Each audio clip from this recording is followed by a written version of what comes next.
What's going on, everybody? This is Isaiah Jamel, and welcome to the first episode of many of the Lego Effect. Thank you for coming in and joining us. This is our first episode, and I'm so happy that you're here. This is such a trying time in the world that we are living in so many aspects. That it's so important that we have the opportunity to dialogue and have legitimate conversation about what's going on in the world and then what's going on with us as individuals. And not necessarily just in a negative light, but how are you getting by? How are you managing? What avenues are you taking to ensure that you are okay, not only in a physical sense, but in a mental, spiritual, and any other sense therein? But I'm not going to do it by myself. I'm going to be bringing guests on that's going to get um, down to the nitty gritty of a lot of the topics that we're going to discuss. We have a guest tonight, Lamar Burrell, a very good friend of mine, CEO of Vision2Destiny Entertainment. Been in the game for a while, has a lot of insight to what it means to work hard and to develop something from the ground up, and to do so effectively and sustainably in really a time in a world that's not conducive necessarily to our Black and Brown community. We do face a lot of systemic things that cause us to have to go the long way or to have to do things in a status of overachieving in order to achieve the same goals as somebody in a different stratosphere, so to speak. But before I bring him on, I just wanted to give a very, very brief synopsis of what the Lego effect is. Some might say it's a weird name to call a podcast, but the Lego effect name came actually from the actual game, the Legos. When I was a child, I played with Legos, and it was something my mother bought me back in the day. I really enjoyed it. But the first thing I noticed in playing with those Legos, and it may seem a little juvenile to use as a title, but I called it that because the first thing I learned in using Legos is that as soon as you open the box, there are no instructions. You have a box full of these colorful tools, right? To build, create, to explore, but they don't tell you how to do it, right? You are forced to learn in the moment. You are forced to use and to evolve your creative abilities, your motor functions, your in the moment crisis, how you deal with crisis, how you deal with things in a moment, and it teaches you so many things that we sometimes can take for granted today. So the Lego effect came from the discussion between and the idea and the question that I had: how do we learn? By what method do we learn? By what method have you learned? Have I learned? How can we share those learning moments? How can we share where we've come from in our learning? How can we share that moment where that light bulb went off? What incited that? What methodology did you use to reach that conclusion that you got? And then we're going to break it in up into all the different areas of life that we have. So we're going to talk about spirituality. We're going to talk about how you became that CEO like we are tonight. We're going to talk about the racial injustices that we're dealing with today. We're going to talk about how we got there. We're going to how we're dealing with it. What have we learned? How are we going to move forward and past with the lessons that we learned with this moment that we have right now of the attention grab, right? What are we going to do with it? So that's what the Lego effect is. Longer story short, I don't want to take up too much of Lamar's time, but that's where the sentiment of the Lego effect came from. And I wanted to share those insights with you all because at the end of the day, we are here for each other. We are here to shed upon different avenues of learning and evolving together. I went on live a few days ago, and the main point of what I was saying was leave no man left behind. Leave no man left behind. So that means not necessarily your financial equity that you have, but your intellectual equity as well. Not just your intellectual equity, but your social equity, right? Not just your social equity, but then your human equity as well. And then not even just your human equity, your spiritual equity, right? Your emotional equity, things that you have to offer. We can't keep them to ourselves any longer. Okay, we have to share and we have to evolve together. And that's what we're going to start doing tonight. Thank you again for coming. Lamar's sitting by in the room. I'm going to bring him in. He's excited. We're going to have him come in and introduce himself real fast. So everybody, join me in welcoming Lamar Burrell. What's going on, man? Going on, Isaiah? How are you, man? I'm doing all right, man. How you feeling? I'm doing great. I can't complain at all, man. I appreciate Good, you good, having good. me on. Yeah, I was, you guys weren't there, but I was just telling Lamar before I came on, I'm literally just walking through the door like 45 minutes an hour ago from a 13-hour shift. Jesus. I'm exhausted. I'm exhausted. But I did not want to pass this opportunity up to have this conversation. We were supposed to actually have this conversation yesterday, but my tour got extended. That's one thing I didn't mention. I'm a 14-year NYPD detective. So those who are in that field know that we don't always control when we leave and when we go Right. home. Understand what I'm saying? You know Exactly. what I'm saying? But that's the nature of the job. But we're happy to have you, man. So tell us about yourself, man. What's going on with you these days? Man, thanks again, man. Vision to Destiny is a company I started back in 2012. Yes. I've been around a lot of musical artists. Mm-hmm. My spiritual dad is Bishop Eric McDaniel. He has sung on JJ's project back in Yeah. 2007 after this. And it kind of gave me some insight of, wanting to be in the music business. Mm-hmm. And at that point, I knew I couldn't sing, but I'd have an ear. I can, play. I used to play the Mm-hmm. trumpet and stuff like that. So I just love music. Music to me was Right. like a peacekeeper. Going to different concerts and stuff like that. It just made me want to be a part of the music business and help cultivate someone else's vision in the music business. So long story short, I met a mentor of mine. His name is Kelvin Leach with the Locks Entertainment. He currently manages Ty Tribbett, Richard Smallwood, and of course Bishop Hezekiah Walker. And he took me under his wing and kind of gave me knowledge and insight of the business and stuff like that. And from there, I was just like, man, this is what I like. I love.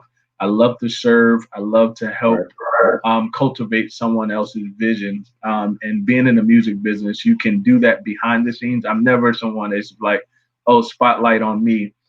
So Vision to Destiny was something that I got out of a dream. God gave me the vision to destiny, taking someone's vision to the highest heights. And that's clearly just, taking their music to the next level. If they have a vision to sing, okay, let's create a marketing plan. Let's get listeners to listen to your music that has given you. So that's where Vision to Destiny came from. That's good. And you want to know, I was listening to you, and the first thing that came to my mind and everything that you said was actually the title of the business. The first thing you start with is vision, Mm-hmm. right? Got vision. And yeah, I mean, we have so many thoughts and so many aspirations, but we sometimes realize the hard truth is that a Mm-hmm. lot of the visions that we have, or the ideas rather that we have, are not realized because sometimes the vision is not carefully interpreted Mm-hmm. to where you can actually implement the idea right Mm-hmm. into what you actually see. Because there's, I Correct. mean, there's a lot that happens between the birth of that idea, right, Mm-hmm. and the implementation of that idea. And that's kind of where I want to go tonight, is because as a business owner, we are gifted to do so much. We have the insight. We build that equity in terms of our education, building our understanding the demographics, and all the things that go along with understanding your target, right? Mm-hmm. But then we get faced with some of the realities of, we can't get a loan, Right. right? Right. Or, our network isn't as big in the financial realm in terms of having the overhead capital to do what our vision necessitates, because we don't have the keys to the gatekeepers that we might need in certain arenas. You That's know, correct. so how do we, how did you manage um, jumping into your vision, but then sustaining yourself through the implementation of that dream? Well, Isaiah, I'll tell you this, and you definitely talked about the spiritual eye. Right. Um, I believe a lot of times when we face anything that God has given us, we either deal with lack of faith, fear, Mhm. the ability of stepping out. We hear what God is saying, but it's like, God, how do we do it? And then when we Mhm. take that step, it's like, is there going to be a door that shuts? Is there Right. someone that's going to say no? How many times are we going to get a no, that no, each no doesn't deter us from saying, you know what, God, you gave me this vision, but every time I keep going, there's always a no. Mhm. And in my younger days, starting the business, I kept saying, well, God, you gave me this vision. Like, why don't you set up a team for me? Like, why not cultivate people around me to help build? Because I always feel like having a vision, having a business, you have to have a team. And sometimes the team kind of builds the arms and the legs so you can kind of Right. navigate. We always use the structure of the web, the circle, you put Vision to Destiny in the circle and you connect the dots. And that's how I always envisioned having a business. I went to school at Cheney University, and my degree is in business management. So a lot of my business classes, that's how we kind of designed the web, Mhm. just to put the arms and the legs and who would go here and kind of help the business run. And in my younger days, like a faith battle. It was like, you know what? I had a client, they would leave. I would take another client, it was like they would leave. And I'm like, you know what? This is not for me. Like, I just can't do it. And I realized, talking to my spiritual dad, talking to my mom, um, sometimes people are in your life for a season. And it's not Right. that the fact that what you're doing is not inadequate of what's going on at that present time. It's just that the people are they're not in your right season for that level where you're trying to go, where God wants you to go. So sometimes if you force a thing and it's not God's plan, it can deteriorate. But when it's God's plan, Mhm. there's a connection and there's life that will gravitate to it. So I had to go through that process. And when I got through that process, I understood, wow, this is really the ups and sometimes you can't just really just take a business and just have flourish. It's sometimes Mhm. some things are going to lapse so that you can know how to really process. And you just, like the song says, we fall down, we get up. But sometimes there's always something that's going to put or be a plug into your business so that it makes you continue to grow and not fail. And thank God for my mom, Kim. I think she's on here. Just being a prayer word for me to say, hey son, you got this. This this will come to fruition. And a lot of times it would be her help, her guidance that would say, hey, this is these are the keys. This is how you can get an investor. This is what we need to do. The small thing is helping build your credit. If you don't have the right access to it, let's build a network. Let's network with Isaiah. Let's talk to him. Build a social network, and that will help gravitate to what you need. And then you guys both maneuver on on a different platform, but you have someone that is a positive role model to help you be that gatekeeper or get to that gatekeeper. A lot of nuggets, man. So that really, there's so much we can talk about Mm-hmm. and dissect and take from everything you just said. Because it's that sustainability in not only, let's not even get to the discouragement you get outside of your mind. We Right, first have to deal with what's in here first, right. because the self-doubt, the giving up that you talked about, all the elements that might be stacked against you, that might Mm-hmm. cause you to be like, man, maybe God wasn't talking to me after all. Right, right. I must have heard the wrong ear. Yeah, like maybe that was just, I woke up, maybe I saw something on TV that just kind of like gave me an idea, and maybe he's not really as behind this as I initially thought. Right. right? Because it's like nothing has happened. I mean, even in my own business endeavors, you get to that point where it's like, man, miss me with all of this, because let's be frank, you Right. know, there is nothing more hurtful than to have a dream, believe in that dream, and be in that dream by yourself, Exactly. right? Exactly. Especially when you're looking for your community, right? Our Mhm. community to see us and the vision that we've had, Right. But then if I can move even forward and get to kind of where we are now, everything that you just described, having to have the vision, going through the ins and outs of securing capital and having successfully went through the guerrilla warfare of maintaining, sustaining yourself, hearing from God, praying, waiting, being Mhm. patient in the process, all these things, right? You build your business, right? And then it gets looted, Mm. Mm. right? Mm-hmm. And then it gets looted, and we have love, right, for the causality of the moment. Right. We have love and understanding and grace for the movement, for our brothers and sisters, our black and brown. But then as a business owner, you're saying to yourself, I worked hard. Mm-hmm. And I worked hard not only for myself, but I worked hard so we can all come up, Yep. right? So I'm Right. not in this by myself. I'm bringing everybody I can with me. Mm-hmm.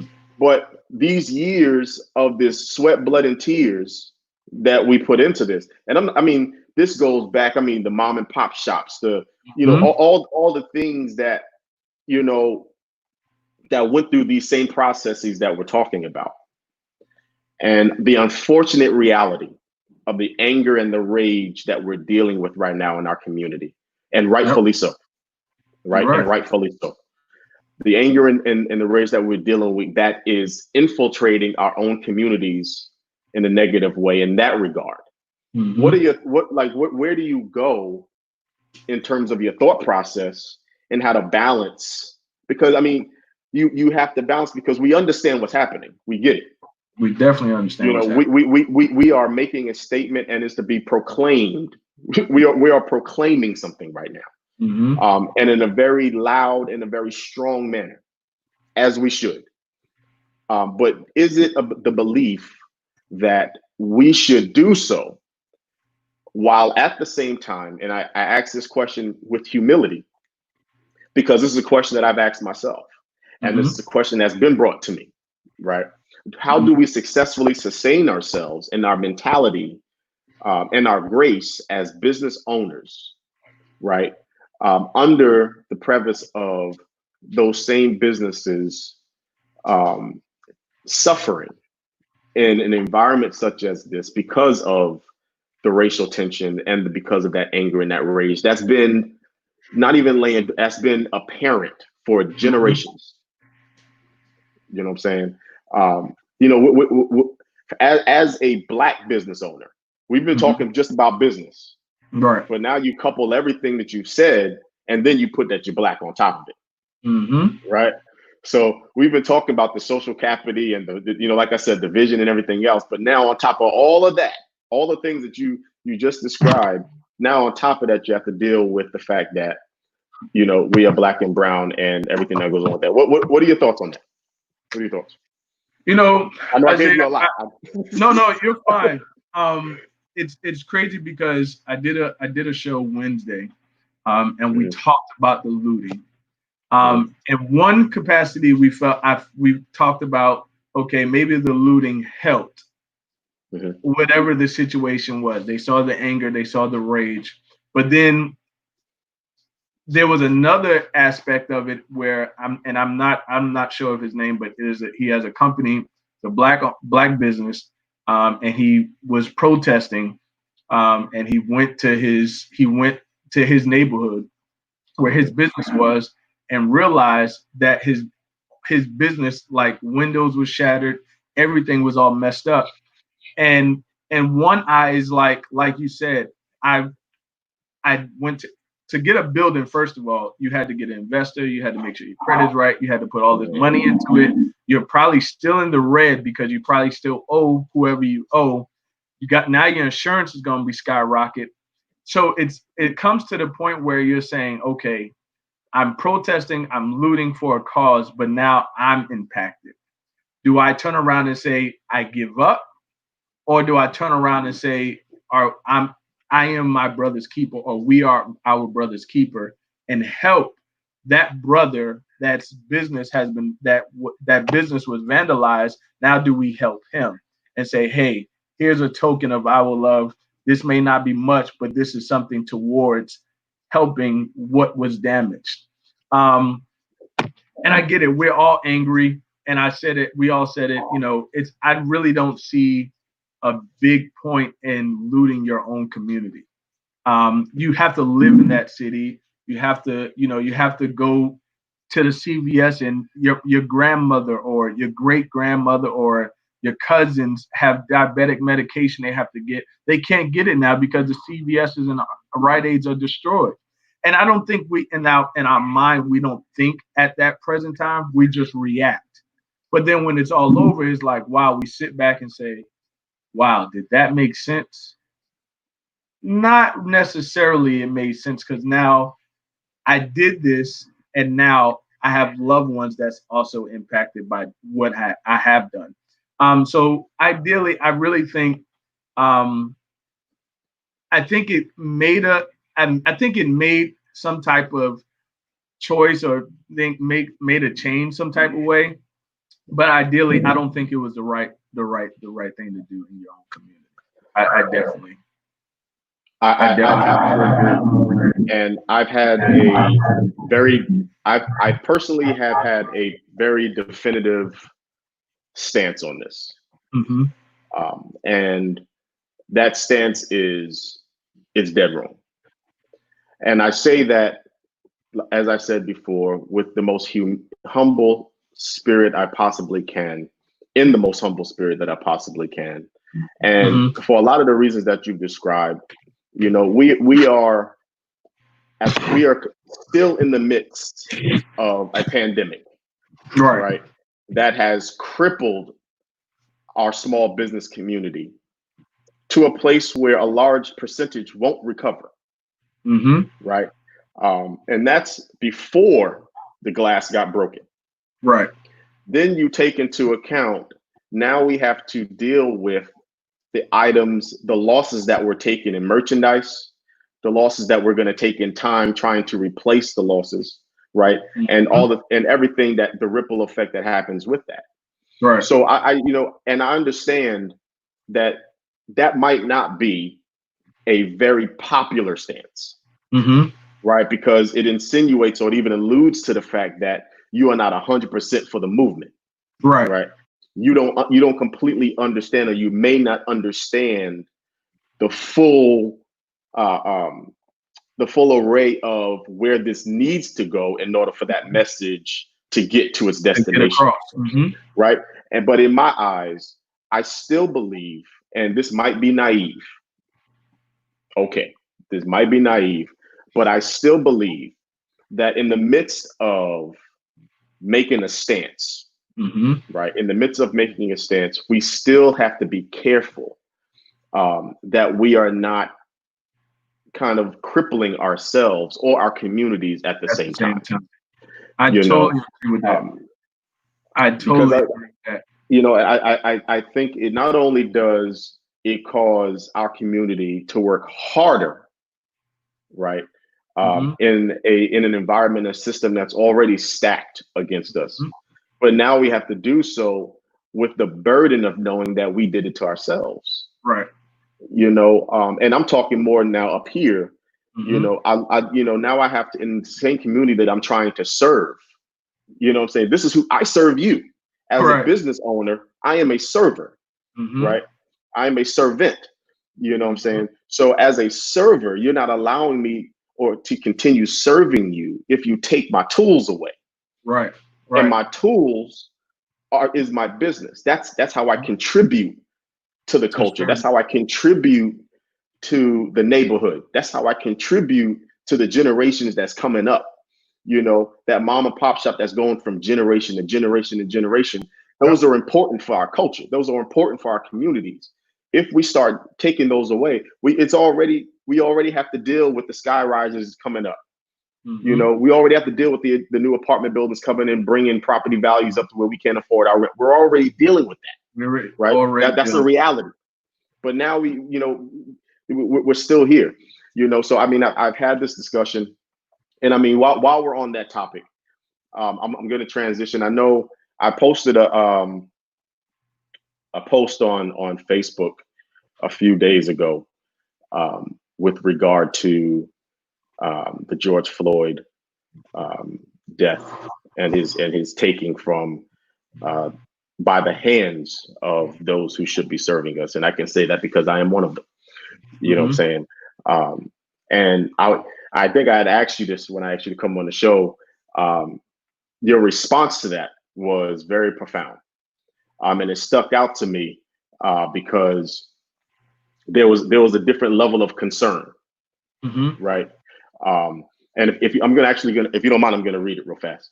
Oh, you good? So yeah, that's what. Okay, so it says this is a great idea, and let me preface it by saying the post that I wrote was basically me condemning the fact of police brutality and the fact that as an officer, it's my job to stand up and denounce the wrong way to do law enforcement in our communities and any community for that matter.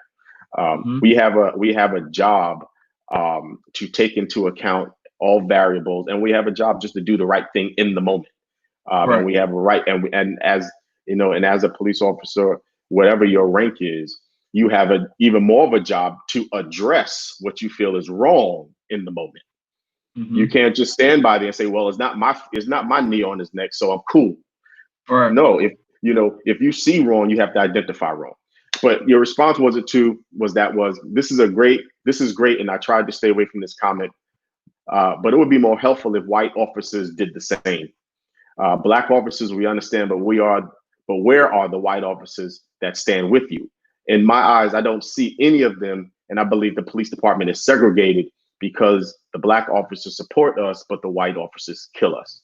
Also, what do we do in the next situation that this happens? Who do we call, and how do we get somebody to respond or to show up to stop this? So what kind of led you to respond in that way? Isaiah, when I watched the video, I want to say I watched it at least 3 or 4 times. And watching people record it, the officer that was standing there while they was recording, it was just, hey, stay back. And everybody shouting, he's unresponsive, he's unresponsive, he's unresponsive. And there was nobody that said, okay, let's check his pulse, or hey man, take your knee off. He's already cuffed. He's down there more than 3 minutes. He's, there's no response after 5 minutes, and his knee is still there. I said that because, and this is the part I think I'm gonna try not to be so emotional. And I'll take this where yesterday I watched a funeral. And I watched it where the family was hurting because it wasn't as though Floyd did anything wrong. You can say he resisted, but you had him down already. When Al Sharpton asked us to stand for 8 minutes and 43 seconds, I stood there in almost tears because at what moment, at the 5-minute mark, they said he was already responsive. And if you watch the video, his body goes just completely unresponsive. I watched it and I stood there and I said, how can someone have a heart to remain on someone's back of their neck and don't have no sympathy to say, you know what, let me get up. He's unresponsive. Let me check a pulse. Let me do something. When the ambulance got there, his body was literally just flung onto the stretcher as there was no remorse. The man did nothing to you. So I took that as personal. I said, that's not my brother, but that is my black brother. What can be done in a situation like this? Where are all the rest of the law enforcement that are saying, I stand with the rest of the world that this is absolutely nothing, not tolerable. This is something that is should have never happened. All three of the officers should have said, yo, chill, nah, get off. Like at the 3 minute mark, we got him. He's arrested. Cool. Yo, he's unresponsive. Move. In my mind, I felt like if I was there, I would have probably bombarded him to say, yo, get off him. You know what I mean? And then I would have probably laid down and just said, hey, I'm getting arrested. I know this is something I did wrong, but I feel like I saved the brother. I say that because I have a son. And in the cry of him saying, I want my mom, his mom was already deceased. I want my mom. I can't breathe. In his last moments, he was calling for someone that was no longer there, as though he knew I was going to be killed. That took a stab in my heart because it's like he's innocently laying there and someone is still taking the life out of him on purpose. And that was my thing. Like, what do we do? Everybody's recording. How can someone say, hey, do we call the sergeant on hand? How can we get the sergeant here? How can we let the sergeant know what's going on so all this can kind of be stopped? That's why what I made the comment like that. What can we do next time? You know, I'm not, and hopefully after all this, there's a change that happens, but there has to be a stop to police brutality. I know a young man I grew up with in New York and the Bronx, and they said, you know, he jumped off the building, but it wasn't. It wasn't like that. There was an officer that pushed him, and of course, on the back scenes, it would be said, you know, he fell, whatever the case. His mom is taking care of it and stuff like that. But I knew the young man. I knew him through church. We went to prayer temple together. And me knowing I'm 33 years old and that someone else that I was connected to as close as a brother was taken out through police brutality, it hurts and it's devastating. I honestly feel as though it just needs to stop. It needs to be on one accord, just like we talk about Christianity, one body, one kingdom. I feel like the police department is divided. Like we have you on this show, right? We're talking in regards to this. Where are the other officers that may feel the same way in regards to this that's happening? Nobody speaks out. Nobody says anything. I started seeing here in Baltimore that officers were kneeling. I said, wow, that's a change. It's almost like, and this is not no discredit to any police officer. It's almost like wearing the uniform, we have a heart, but wearing the uniform, we're controlled. And if we do certain things, we will be penalized. So we can't say much, we can't do much, but deep down, we have a heart. I watched someone protest a couple of days ago, and they had the list of names of people that was killed in police brutality. And they asked the officer to just say one name. He kept asking them just say one name. The officer literally had his mask on. He said one name. He took his mask off and he was in tears. I know by watching that there are officers that have a heart, but it's just like there's no one out really speaking on behalf of what's going on. And it's just like I'm 33 and I'm like, listen, when my son is my age or when he's 12, I don't want him to have to deal with this stuff like this. And I can't just say it's not going to happen, but he's 3. I have to forewarn him of the future, that the life that he's in and the life that he is going to live. You know, it's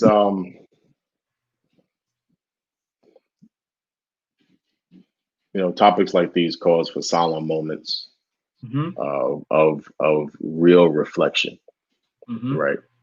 And one of the hardest things to do, especially in policing, is to have disappointed your own culture and your community, or to feel as if you've disappointed them. Mm-hmm. And the emotion that you spoke of is really what we all feel. I'm sure black and brown, and that's men, women, anybody in that position, in that we feel in the same way the public does. Mm. Our emotions can't change when we put the uniform on, right? And I believe some of the misconception that's out there is that, when we put that cloak on, which is the uniform, Mm-hmm. that everything that's been instilled in us, all the cultural things that we've been brought up with, the do's and don'ts, the rights and wrongs, that it leaves us. And there's such a difference between what I feel, right?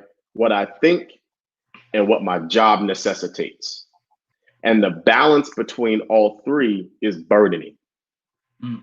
And I'm talking purely now. Let me preface this. I'm talking purely now for the good ones. Because we can't sit here, and I definitely won't sit here and try to uh, bring out some false narrative as if there aren't, bad cops out there. We clearly Mm-hmm. know that. Mm-hmm. But I will also say that I have white brothers and sisters on the force that have saved my life. Wow. And I mean that, I'm talking real talk, that if 30 seconds more had gone in a certain direction, I might not be here. Wow. Right. I mean, I have, friends on the force that I consider legitimate friends Mm-hmm. that are not black and brown. So, I have to bring that balance. But at the same time, they have to understand that, this is not about do I like you or not. This Mm-hmm. is about what's right or what's wrong. Right. Point blank, period. And we can't disguise that right or wrong within our friendship. We Mm-hmm. can't do that. That's not how this works.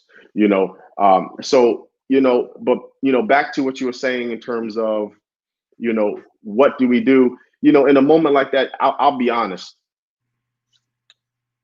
I would love, I have a thing where it's like, I know you're videoing and you're living and you're recording. What are you doing with that recording? Are you posting it to IG? Right? Or are you posting or sending it to the neighboring police precinct? Are you sending it to your legislative body? Are you sending it to someone of influence that can take this footage and make legitimate dealings with it in the moment? And I say that because there are ways that we can make our voices heard in the moment. In the police department, we have something called the Civilian Complaint Review Board. It's called CCRB, where any civilian, if they feel as if they have a complaint against any officer of any rank, that they can file a formal complaint on paper. And trust me when I tell you, this is not smoke and mirrors. This is not something that's like, oh, you file it and nobody knows. Take it Right. from me, sir. Somebody's going to talk to you, right? The department takes that stuff seriously. But I think out of all the technology that we have, what I'd like to see happen, right? And I understand the heat of the moment. Sometimes that's just not the thought process. I get it. Right. Clearly, emotions are raising, things are happening. But there's ways. So that's one way. The CCRB. There's something called internal affairs. I served in internal affairs for 5 years, right?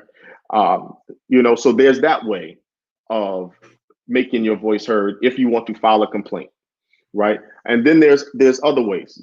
Like I said, learn your legislative body. Learn who's your assemblyman. Learn, who are the gatekeepers in our communities that can get points across. Now, what I'll also say is, and I'll digress from that. That is the logistical, technical, thing you can do, Thank you. right? I appreciate that. Right. But what I also, what I humbly, in my opinion, what I'll say is this: there is no way that anyone in law enforcement can articulate to where what happened to George Floyd is probable, is something that was an accident, something that, was something that just, it was an anomaly. No, that was a man who had a disdain for a black man who took that opportunity and killed that black man. Period. And I'm not going to say anything other than what it is. That's what it is. Right. And that's why you have the situations that we're having right now. So, in my, I try my best to have this superhero like optimism. You know what I'm saying? Because it's necessary, because you can really be drawn into this really angry perspective. And that anger can follow you across every walk of life. And we have a saying on the job: you don't bring your job home, especially something like police work, being in the military, things that cause you to have these types of things. Even sometimes, even in business, everything that happens in business, you can't bring home because, you can't take all that home with you. Right.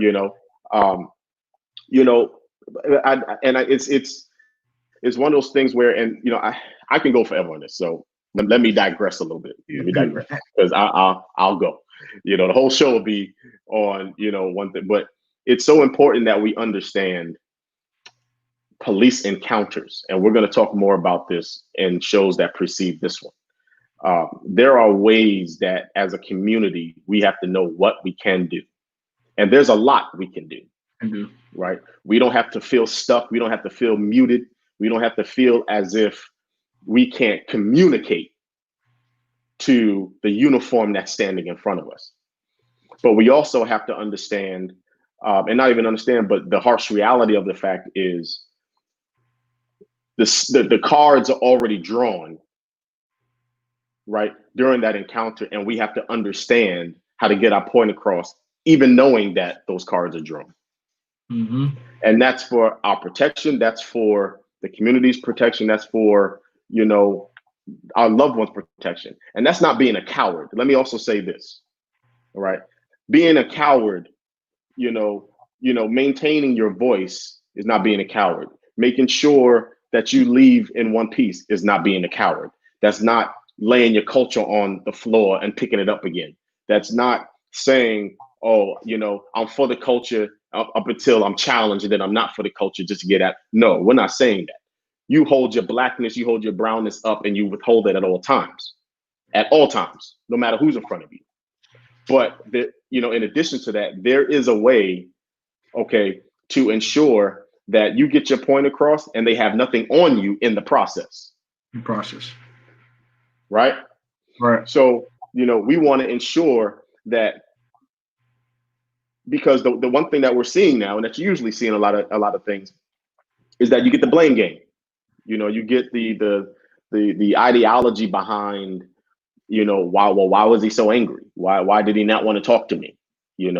That's not that's we have to combat so many things and so many variables in the moment because of the fact that we are black and brown.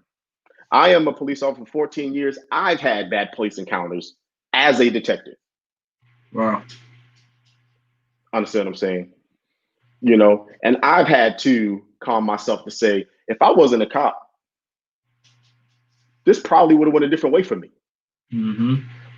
Understand what I'm saying? Right.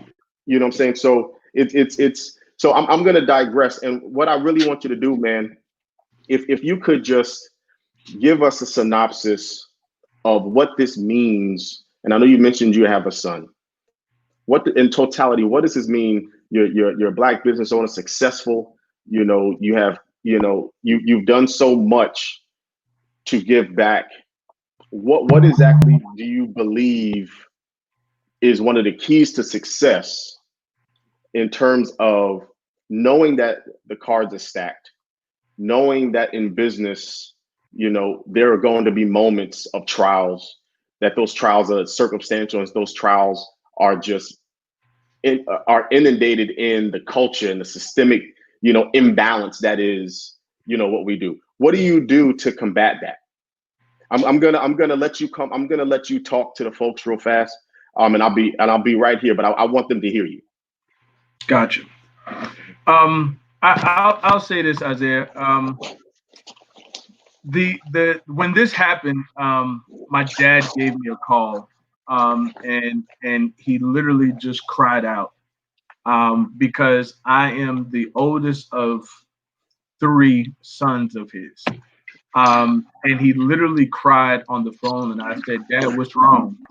And he said, "Man, they just keep killing us." My dad is a graduate of Morehouse University, in Atlanta, Georgia. And he always prided me as a young man to carry myself with class, wearing a suit and tie. If you know anything about a Morehouse guy, they always shirt, tie, suit, shoes, a hat. Like that was the totality of their image. Um, Being a black business owner, being a black young man living in the world that we're living in today, it makes you, when you walk out the door, it may put fear in me. And I'll be honest, when I walk out the door, I want to make sure that I done said bye bye to my family. I want to make sure that I've spoke to my loved one to say, hey, listen, I've got to my destination, because there's no guarantee that I'll make it back home because the society that we live in. But also, I know that there is a man above who is God that looks over me and keeps me with his loving arms around me.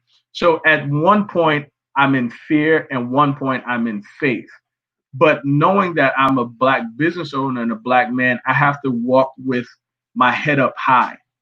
I have to know when I get pulled over by a cop to put my hands on the steering wheel. Even though these are not signs of, anything may still not happen, I know I'm putting myself in a place where I'm least seen in a bad eye. If a cop pulls me over and I'm rowdy and I'm shouting, "What you pulled me over for? Yo, what's wrong with you? Why you pulled me over? What's the problem?" That right there gives them a rage of, okay, this is an African young man. He's he's irate. He's probably drinking. He's probably this. It's late at night. No, I give them the sign that I am sure who I am. Hello, officer. How are you? My hands is on the steering wheel. They ask for your license and registration. Officer, my license and registration is in my back pocket in my wallet. Do you proceed that I give that to you? If we start changing the mindset of how we respond to officers, I believe we will be in a better situation. We just have to learn how to control. I know in our heads, our first response is just to be combative, because that's who we are. We're men, we're of color. I play sports, so my thing is I play football, so I'm always ready to go at someone. Sometimes we got to take a moment and say, this may not be right.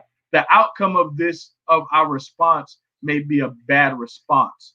So let's have a different eyesight. Let's change the narrative of how we normally would react.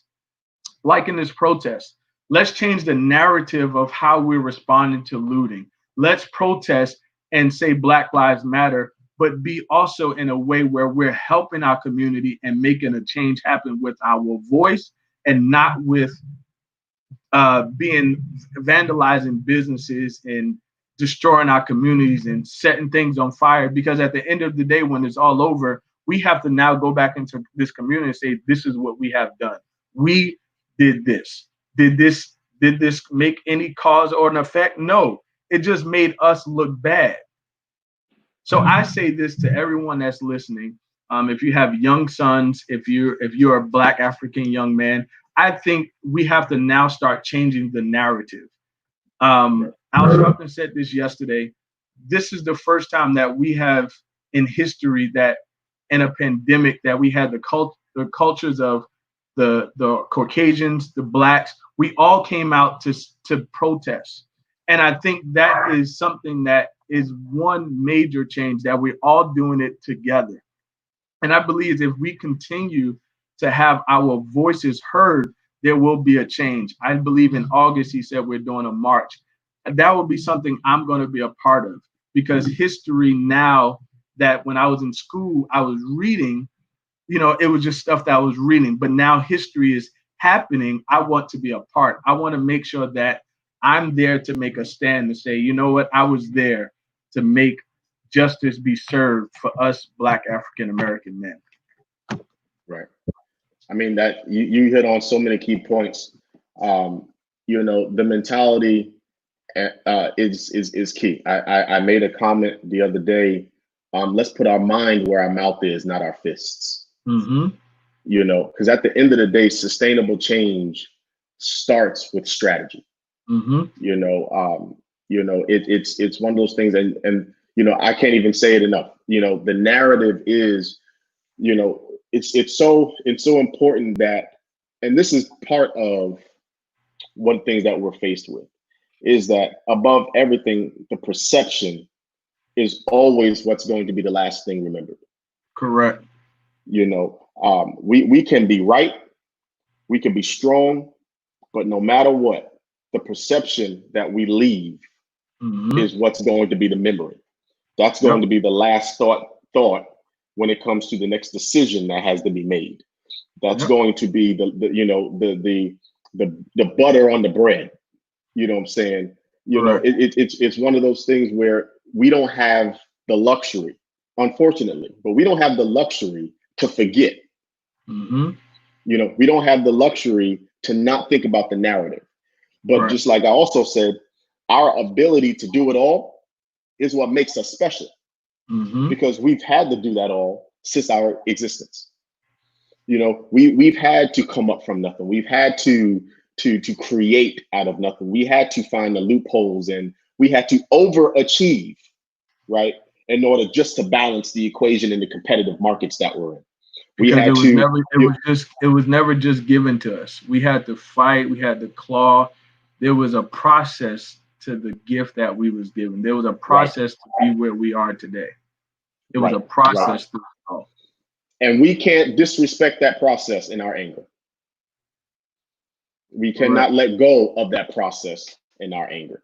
And that's not to say the anger is illegitimate. It's not. It's not. There's nothing, and I don't think either of us have the stance of what we see as wrong. And I think my mom is watching now too. And I called her, mom, stand up. You know what I'm saying? I called her on Sunday, this past Sunday, and I was extremely, hope she doesn't get me for talking a little bit. I ain't gonna out you, mom. But and I was very burdened on Sunday, and realistically, I was extremely disappointed. I was disappointed. And the reason I was disappointed was because of my knowledge of that perception factor. The one thing that we all see happening is when we all unite towards a given goal, we can make things happen. Right. We've seen that. We've seen that when we got the first Black president elected. We've seen that with civil rights. We've seen when we all decide to come together in any facet, civil rights, business, music, sports, anything, we can make things happen. And we've seen that for the last however many days and weeks. In the process, my disappointment came from, I don't want to lose the sanctity of what we're doing in our anger. Wow. Because at the end of the day, we are living in an audio visual world. That is the realities.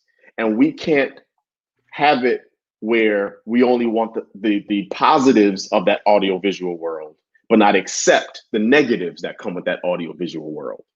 And the negatives of that audio visual world is that perception will always be consistent with what we do. And because of the fact that that is the case, our intentions, our motives, and our strength is right, but it'll be perceived as, oh, they're just acting out. Right. They'll get over it once they're indicted. Mm-hmm. This will pass. They just, look at them breaking up their own stuff. Yeah. They so mad, but they break. These are the thoughts that just it broke my heart, because I want so bad for us as a unit, as a culture, no man left behind, for us to succeed past the necessity Mm-hmm. of that perception. But we can't move past the reality that it's still here. Mm-hmm. And that perception is still detrimental to how we move forward. We haven't gotten there yet. But my mom made a very good point to me, though. Bernadine out. She made a very good point, and I pay homage and I honor my mom. She made a very good point to me. And as a Black woman, she said something very, very, potent to me. And she said, "You want to know what, son?" She calls me son. She gets serious. She calls me son. She's like, "Hey, son," but she'll yell at me later. But she said, "Hey, son, you want to know what I don't mind?" She said, "Those same folks that the perception might be against, Mm-hmm. I don't necessarily mind them taking their pride back. Mm. I don't mind them finally standing up and saying, I am here, I have arrived, and I have something to say." Wow. And demanding that someone listen. And I had to take a step back, and I said, "You are absolutely right." Mm. And the reason why, because it challenged me in a way to look at myself as that Black man, and Right. look at all those moments where I felt belittled. Mm-hmm. Look at all those moments where, people looked at me as if I wasn't supposed to have the things that I have. Mm-hmm. To walk into a business wanting to evolve my life and being, put to the back of the line. Mm-hmm.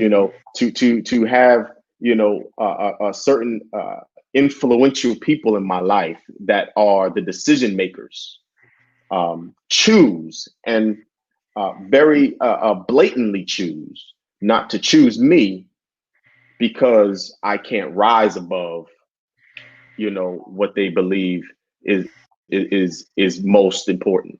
It made me think about the ones who, feel as if they've gotten the short end of the stick their whole lives, that are living in the hoods, that are living in, all these areas where they feel their voice has been muted. You know what I'm Mm-hmm. saying? This is potentially they're coming out. Right. As a man, you will now respect me. Mm-hmm. Understand what I'm saying? And you want to know what? I'm cool with that. Right. I'm cool with that. Just keep in mind that after that's all said and done, that we still have to ensure that we've still left a good path for our sons, like you have, that are coming Yeah. behind us. Exactly. Make sure in your come up that you still left room for the next business owner to come up behind you. Right. The greatest scholars and the greatest strategists have all paved the way for us moving forward. Right. Our civic leaders, our, all those, and I'm talking about in every arena of life, in every arena of business, and in how we move, they've taken those L's so we Mm-hmm. can get the win. Right. You know what I'm saying? But not to listen. Like I said, we can do this No, literally man. all night.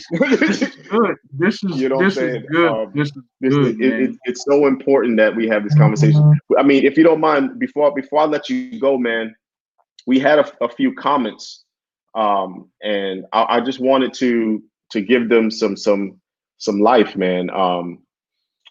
And we had one comment on uh, on Facebook, and it says, "How do we protect ourselves if we retaliate?" Mm. especially a black male. Now, um, it depends on how you retaliate. We cannot fight fire with fire Right. and not expect a bigger fire, Right. right? Um, and And, once the I'll fire say this. is lit, go ahead. I'll say this, Isaiah. It's almost as when we knew this situation would get to protests and stuff like that. It's almost as being said, we knew, we already could foresee that there was going to be protests going on. Hmm. The law enforcement already knew that there was going to be looting going on. Hmm. They foresee that people would try to start fires. So everybody was on alert. The fire department was on alert. Everything like that. But if we took the time and changed the narrative in that, and not giving them the destruction of the cars and the businesses, it would have said to them to say, "Oh, they didn't destroy nothing this time." We have to begin to start changing the narrative in little instances.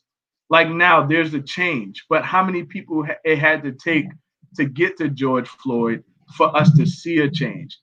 Change starts small, and in each instance, if we stop the looting now and we continue to protest, they'll see that we are for our voice and we want to see change.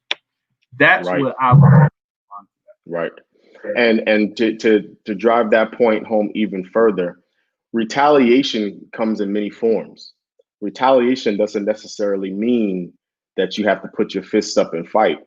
or retaliation doesn't necessarily mean that you have to match Mm-hmm. the energy that you're receiving. Because a lot Exactly. of the times our egos are our response and not our minds, Mm-hmm. right? I mean, like you said, you play football, I played sports. I know, we all can handle ourselves and we all want to be respected as black men. And then further Mm-hmm. than that, we want to be respected as men, Mm-hmm. right? So I'm sorry, you have to talk to me in a manner that is respectful. You have to talk to me in a manner that necessitates a positive response. Correct. Why? Because we all have warm blood running through our veins. Because I have a uniform on does not give me, the power to now just talk to you as if you're beneath me. No, Mm-hmm. that's wrong.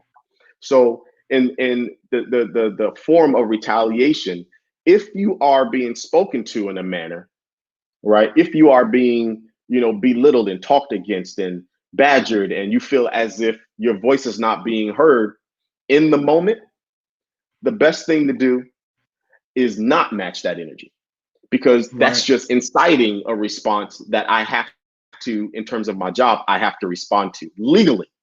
Correct. Understand what I'm saying? I have a legal right to approach you if you come up. That's what we call, and I'm gonna disorderly conduct, right? I have a job to keep you at a manner where you are not causing a scene, causing, a crowd together, inciting Mm-hmm. anything that might incite anything bigger than you. So in my answer to that, I would say yes, retaliate, but don't retaliate the same way that you feel you're being retaliated against. Exactly. I'd say use that wisely. Take the information that you need. Learn from the moment and use the tools that you have at your disposal. If Correct. you choose to record, that's fine. And it's a two-way street. We're both recording at this point. Remember, we're in an audio-visual world. Everything's being Right. recorded. Understand what I'm saying? So everybody's being kept honest. Understand what I'm saying? So Mm-hmm. to answer the question, and I think the second question came in: can the cops retaliate against? Let me make sure I have it right here. Can they retaliate against us if we make a complaint? The answer is no. Simply, they cannot retaliate against you if you choose to make a complaint. Simple. We have another question. I believe it came from YouTube. I'm going to read it. Well, this is more of a statement. And it says, one part of the problem, and there are many, is the plague that all officers are in one are one, not singular. Backing the badge leads to silence. He's talking about the blue wall of silence. Leads to silence for poor tactics and at best, and murderous intent at best. It's a mob mentality. So here's what I'll say to that. And I understand the place that that's coming from. Mm-hmm. Because in all honesty, that's what you see. Mm-hmm. That's the interpretation of what's happening. That is the visual of what's happening. That's the audio.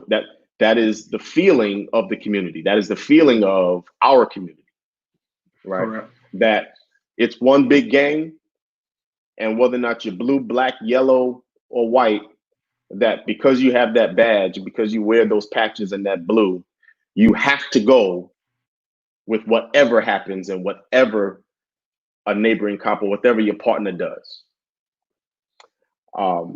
And I'll be very honest with you. In certain respects, you're right. It is my job to protect my partner. Period. Whether or not I like him or not, whether or not we have the same views as not, whether or not he's a racist or not, whether or not he looks good or not, whether or not he smells, it doesn't matter. That's my duty to ensure that man or woman goes home at night. And I honor that responsibility. I do. And I think at the beginning of the show, we talked about that burden of having to bear both sides. Now let's take that one step further. Because of that honoring that I have to that partner of mine, or to that officer, or to that boss, or to anybody on the PD, does that mean at all that I have to agree, sign off, repeat, or do what I see that officer doing? And the answer is absolutely not. This is not, we are, I understand the times we're living in, but we have to understand and trust that our cops are not followers. Understand what I'm saying? We are not just here.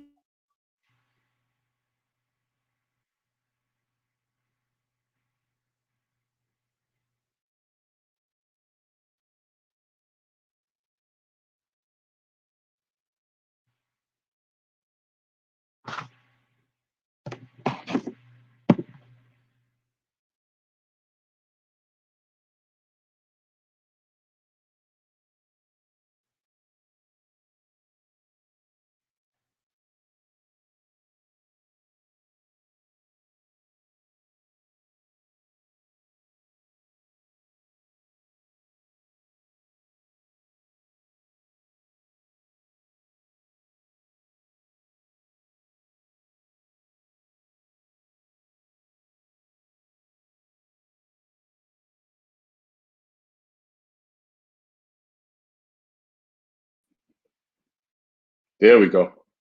Did I lose everybody? We still here? No, I'm still here. As I was saying, we are not here to do as the Romans. I think we had a little connectivity issue.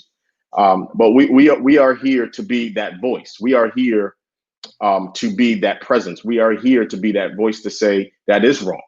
And there are that do just that. I'm one of them. We do not just go along with the program. We do not just, accept what is. We do not just go into battle with the blinders on saying, I have to accept this reality. And that's what we do. But also, here's what I encourage. And even to other officers, this is why you learn. This is why you gather rank. This is why you take on positions of influence to be decision makers. This is why we go into business. This is why we educate ourselves. This is why we take on the challenge, right, of enhancing our skills. We take on the challenge of enhancing what we have to offer. So we are placed in positions to make these types of decisions, to make these types of calls, to ensure that we are applying positive reactions to how we police in the community. Right. Understand? But I understand the unrest that goes along with, the thought that, it's one big game. We out here to just, swing bats and go home, but I said all of that to encourage you to know that I promise you, and I mean this from the bottom of my heart, I promise you that there are cops out there that legitimately have your back. I promise you. I promise you there are cops that are working, in leadership that are trying to really bind the ties between law enforcement and the community. I promise you there are chiefs and executives that are trying in our communities to bring about certain change. I promise you it's happening. But just like we're on the road together in our own communities towards getting rid of the systemic mentalities that we have in terms of the Black and brown community, getting rid of, the ideology that follows being black and brown and all those things. It's happening in every sector. So as we evolve, our stance evolves, our influence evolves, what we can do in leadership evolves. And that's the challenge that I have. Mm-hmm. Right. And I'll digress with this. For me personally, as a man, forget being a cop, forget all this. As a man, my mantra is, if you cannot make a complaint to me, this is to Isaiah now, you cannot make a complaint to Isaiah and not have thought about a solution. They go hand in hand. Because if we're not thinking about a solution with the complaint, then we're just complaining. Mm. And I say that, and that sounds harsh, and it might sound hard, and it might sound raw, but at the end of the day, the complaint is not going to get laws changed. The complaints are not going to get, more of us in political authority or political powers. The complaint is not going to get us in more positions of influence. The solution to the complaint, the plan behind the complaint, what are we going to do next? How are we going to do it? What are we trying to implement? As business owners, what are you going to do? As strategists, what are we going to do? In corporate America, how are we going to infiltrate into these rooms?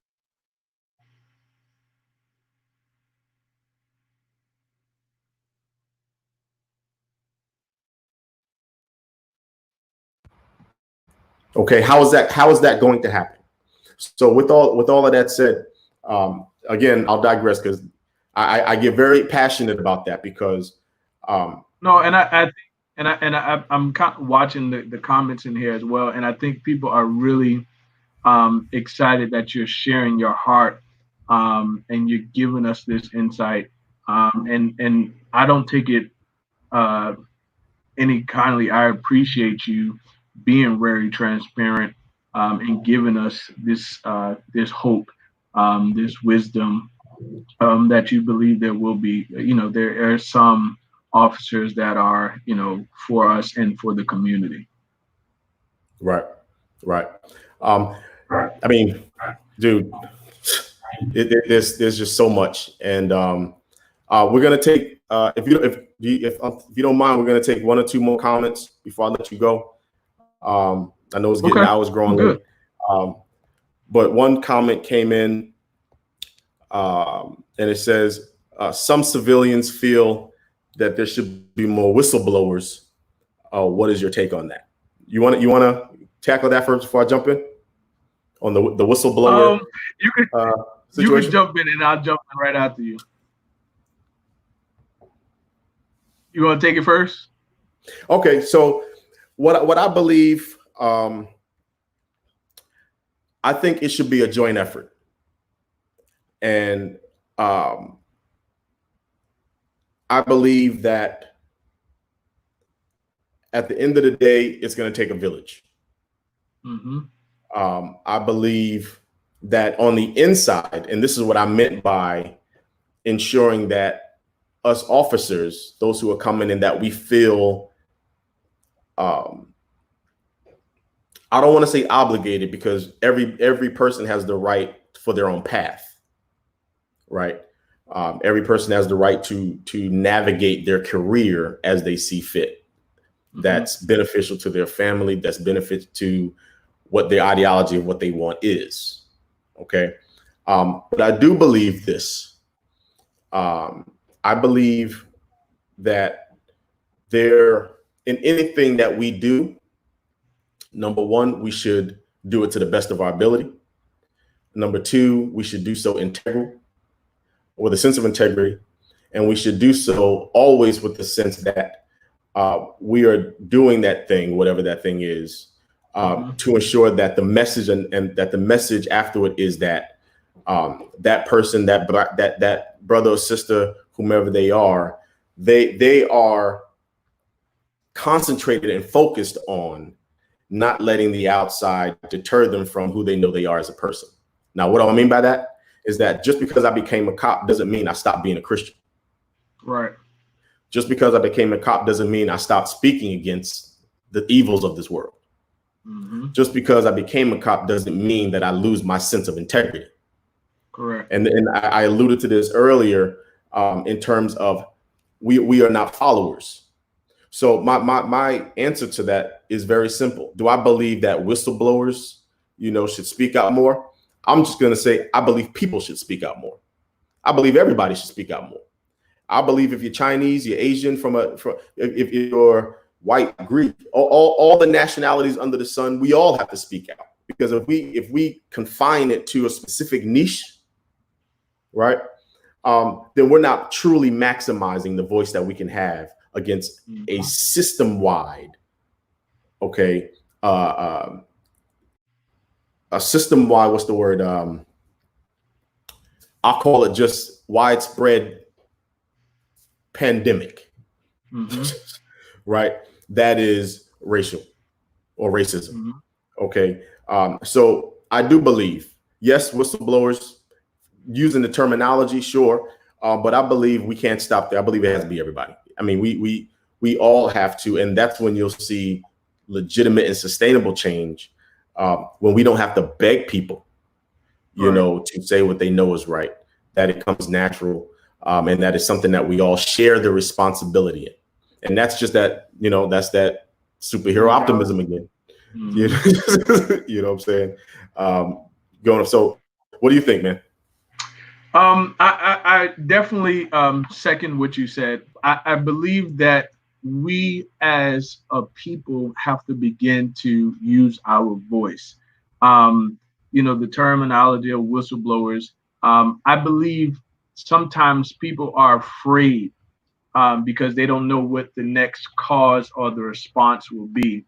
But I believe if we have less fear and more action and stand together as a body, we will see change. One video I saw was an officer who pushed someone that was on their knees down, and there was a female officer that came up on him and no, don't do that. That's not how it go. And that video clip, to me, that's change. That is someone that is standing up to saying, no, this is wrong, what you're doing. I will correct you for doing the wrong. And we may not see change in a big sight right away, but we will see it small. And I believe that this has made a point in our lives now that we will start seeing small changes. And if we begin to really stand together as one, just like this march is happening in August, we have the whole month of July and at least all of August to stand as one and march in Washington to say, you know what, we're going to protest, we're going to come as one. And at that point, that's when we'll see the real sayers that are saying, we believe in this, we want to see change. Let's see if you take that initial step and attempt to, be there and to be a part of that march. I believe we'll make changes really, really soon and rapidly. Wow. I think that's, man, you just kind of hit it on the head, and if I can add to that, what I'll say is that I want to encourage everybody. This is a time where there is an opportunity for evolution in everything that we go through, and there's an opportunity to build and an opportunity to see and have that vision that we spoke of earlier in any given situation. And I want to encourage everybody who's watching, who have watched, this is something where my heart is for us to come out of this together. I know the issues that we face. I know the challenges that we face, but I'm going to believe, and I'm going to have the belief, and my faith allows me, to live in this belief, right? That there is a purpose for what we're going through right now. There is a decision being made on our behalf, right? In terms of how we are to progress as a people, as a nation. And we have experienced, some of the craziest 3-4 months that some of us have ever seen. We've learned to depend on things that we never knew we had to. We've learned to depend on relax and be okay. We've learned to get by on things that we thought were, things that we couldn't live without. So you can't tell me that we can't rise above this. You can't get me to believe that out of all the minds out there, that we can't come together and think of a solution, that we can't come together as a body and promote change, demand change, right? There is nothing that can make me falter from the belief that at the end of the day, God is in control. That at the end of the day, every decision, everything that's happening right now was ordained by him, whether or not we like to believe that or not. There's a purpose. There's a purpose to this. There's a purpose to our hurt. There is a purpose to the uncovering of, the racial endeavors of, our leaders. There is a purpose behind it. This stance that we have, there is a purpose to this. And that is the purpose out of everything that we've said. That is the purpose that I want everybody to hold on to. Because at the end of the day, your faith system is what's going to keep you sustained in the moments that you don't know. Your faith system is going to keep you sustained in the moments that you're anxious and you don't know where you're going to go. Your faith system is going to keep you going back to that business with broken windows and building it up again, because you believe that by you building it up again, that you're going to help the next generation. That's your faith system. That's not your feelings. That's not your hurt. That's your faith system. That's your belief in the God that you serve, whomever that God is. I know the God I serve. And I believe that the one that I serve, the big G, right, has a plan of mine that has us in mind. Right. Understand what I'm saying? So I'll always want to leave on an encouraging note, on a positive note. And that's my bit of that positive encourage. Be not dismayed. Be anxious for nothing. These are scriptures that we hold on to in these moments, right? And my last point will be this, and I will digress. We have to, as a community, get to a place where we respect each other's process of hurt. We have to respect each other's getting through that hurt. We don't all bleed the same way in terms of our emotions, in terms of our dealing with our hurt and our pain and our disappointment. So we can't hate on each other because our way of dealing might not be yours. Right. Understand what I'm saying? We can't hate on each other. We have to be okay with the fact that you mourn different than me. You handle it different than me. Right. But I still represent the same culture. I still represent, we don't want to get to a place where we're battling for who's blacker than who. Right. Who's more about the movement than who? We can't do that. That's division. We want to get away from that. We want to get to the place where I don't care what you do. I don't care how you do it. Keep your eyes focused. And if you see me slacking, pick me up and bring me with you. And I'll do the same for you. Understand what I'm saying? So give us your last points, man. And, encourage the people, tell them, like I said, tell them a little bit more about the business, where they can find you, all your social media stuff, what you got going on next, some of the artists, give us something, man. Isaiah, I'll definitely piggyback on this. Faith is the substance of things hoped for and the evidence of things not seen. When this pandemic started, we didn't know what the outcome was. We didn't know that the pandemic would leave us where we are today. We thought when the city was shut down, we would lose jobs, we would lose our homes, we would be in such a devastated place.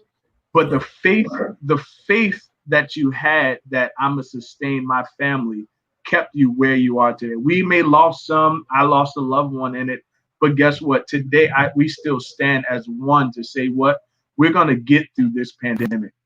On the other side of this pandemic, there is purpose, and there's always a blessing on the other side of this pandemic. And I'll say this to everyone that's listening: we may not know what this change may bring to us coming together. Little things happen. If you ever realize a protest is majority of it is us African American Black people, Right. and if you go a lot of it now is the Caucasian cultures and the different Asians, and everyone is there. That's change. We have to be okay with the change that we see now. And on the outside, on the other side of this protest, we will see the blessing. Like you said, God does not give us or put anything on us that He doesn't foresee, because He is God. He's the one that created this world. We have to go through a process in order to see a blessing that comes out of it. And I say that very encouraging to everyone. I have a heart. I have a heart for George Floyd's family. I say this now: when this is all over, don't let this just be where we just let it stand. Continue to have a voice. If you see wrong, say wrong. If you see wrong, do better. Don't do wrong. We have to come together and say, you know what? We have to be the change. We have to be the voice.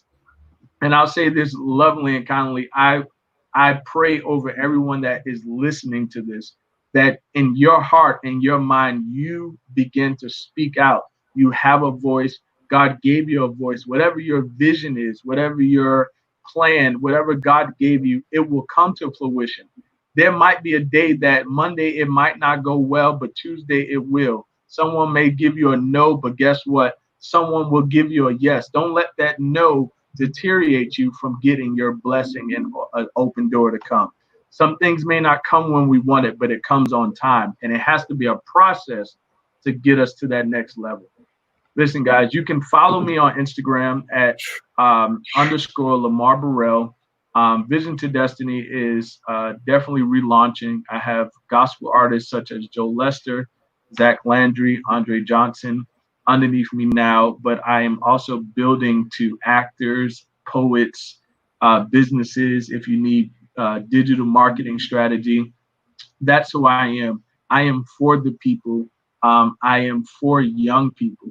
I'm very, very key on helping young people become entrepreneurs. So if you have a son who is, wants to have a business, even if it's just a t-shirt business, how do I start a t-shirt business? What do I need to do to start this business? How do I build a brand? Definitely reach out to me. I'm willing to help. Isaiah, I appreciate you for giving us this platform, for giving us the knowledge that you gave us today. Just listening to you give me hope. It gives me hope that we will see change, and it may not come tomorrow, it may not come next month, but change is soon to come. Man, I don't even know what to say. I mean, I appreciate you so much. Please, everybody, follow him on Instagram, follow him on LinkedIn, Facebook, every area you can find him. His handles at the bottom there. Reach out to him. If you know anybody who needs that type of mentoring and tutoring, pass his name along. This is how we pay it forward. We move. This is how we support each other in our endeavors. If you know somebody who needs this type of assistance, his type of skill set, that's trying to get into business and needs that mentorship and that push, again, leaving nobody left behind. This is what we do. This is how we improve each other, from each other, through each other, with each other. So, man, thank you so much for coming on by. Thank you, and I appreciate it. I mean, this meant so much to me. I appreciate your transparency, man. I appreciate you sharing your thoughts and your heart about not only business, but about what's going on, and saying an encouraging word. I mean, I definitely appreciate it, man. And I look forward to actually you're doing another live soon that I'm going to be on. I'm doing another show next Tuesday. Yeah. I'll be doing a show on the Voices of Hope Radio. I'm now the new co-host for it. My mom is the CEO of it.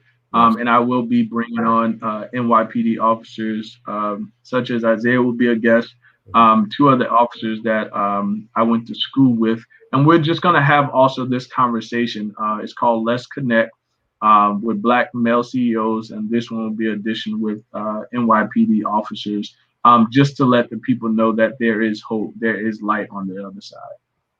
There it is. So support this man, please, everybody. Support him. Thanks, so man. Again, thank you so much, man. And we'll definitely talk soon.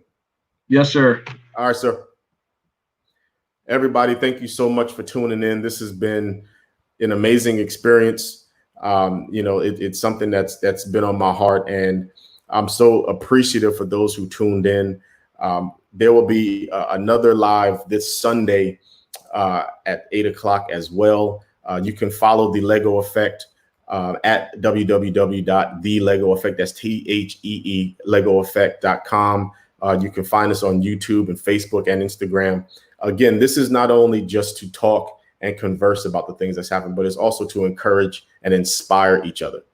This is to instill that we can build in the midst of chaos. We can build in the midst of uncertainty. We can build with anxiety. We can do things for our community, just like we just saw with Lamar. Support our Black businesses, support our officers, support our military men and women, support government.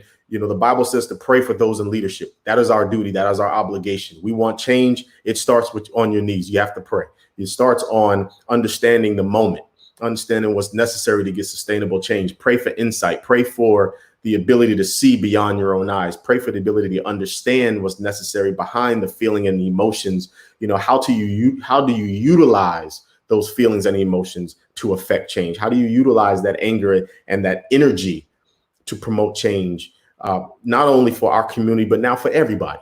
Because you want to know what? When our community comes up, we got to bring everybody with us as well. We don't live in a world where it's just us by ourselves. We have to be able to assist and commune and evolve in the middle of everything. So please, there's balance that is necessary. Keep God first. Understand that I love you. Understand as a police officer, as a dad, as a husband, everything. Please understand that I love you and that everything is going to be all right. Let me slow down and say that again. Everything is going to be all right. Okay. We know what we got to do. We have the tools to do what we have to do. We have the strength to do what we have to do. And we certainly have God on our side to do what we have to do. So all we have to do is put a plan to action. All right. So I'm here to encourage you again. And I'm here to say from me to you, thank you so much. I love you. And you have a good night.